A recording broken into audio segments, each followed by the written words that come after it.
Hello everyone, my name is Miss Megan, and today I thought I'd talk to you a little bit about some books that have recently been turned into movies. So the first one I have is a bit of a classic. So it's called Little Women. So you may have heard of it. It's by Louisa May Alcott, and this is a classic. So it's been around for a very long time.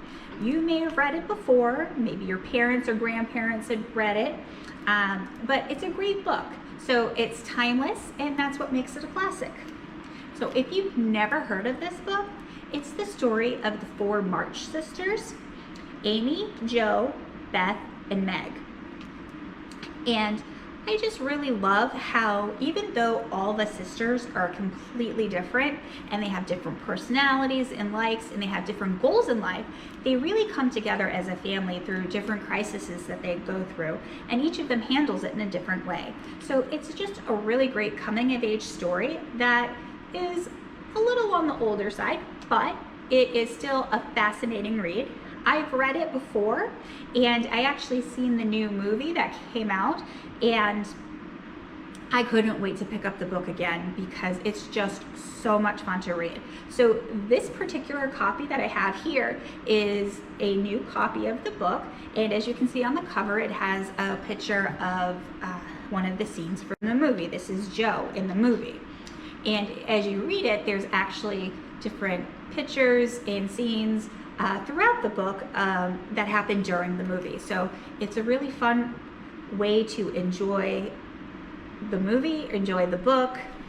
So if you haven't had a chance to see Little Women yet, the movie, I would definitely recommend reading the book first. Or if you've read the book and want to go see the movie. Either way, they're both a great option. So this is a classic. It's a great read, something you can read over and over and over again and really not get tired of it. Then I have a book called Artemis, Fowl. This is more recently made into a movie, and it is about a boy, interestingly enough, named Artemis Fowl. He is a young criminal mastermind. So Artemis is very, very rich. He can travel all over. He has lots and lots of gadgets and computers and all sorts of things at his fingertips.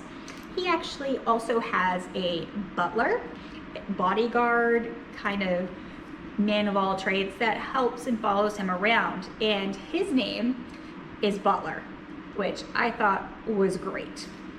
And one other character in the book that you see a lot is Holly Short. She is a fairy.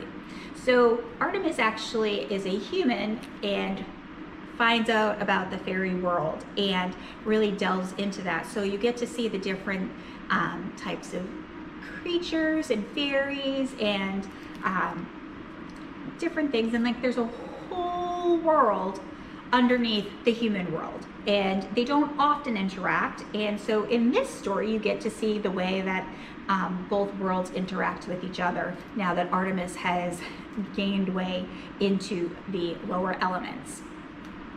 So the book I have here is actually the graphic novel version, which I thought was really fun to show because even though it's a graphic novel, it still is the same story as the novel. So you can enjoy reading the graphic novel through looking at the pictures, seeing all the backgrounds, reading the captions, and following the action that way. Or you can read the traditional book and get the same exact story.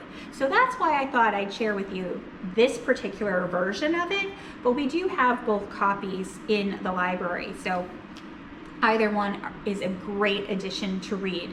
And the best part about Artemis is that he actually stars in his own series of books. So this is just the first book. We have the others in the series, and you get to follow Artemis and Holly as they go through life and different hijinks and adventures together, and you really get to know who Holly is and who Artemis is as a person, and is he really a criminal mastermind, and why he decides to do what he does. So both books are great options. And one of the things I like to do when I see a movie and I know it's based on a book, if I haven't read the book yet, I definitely try to read the book first, but you can read it after you've seen the movie as well. And then I like to see what changes they made, how they are different, and how they're similar, because sometimes they can't do everything that you read in the book. So why don't you check these out and see if your favorite parts of the movie are from the book, or if your favorite parts of the books made it into the movies. Thank you, and have a good day.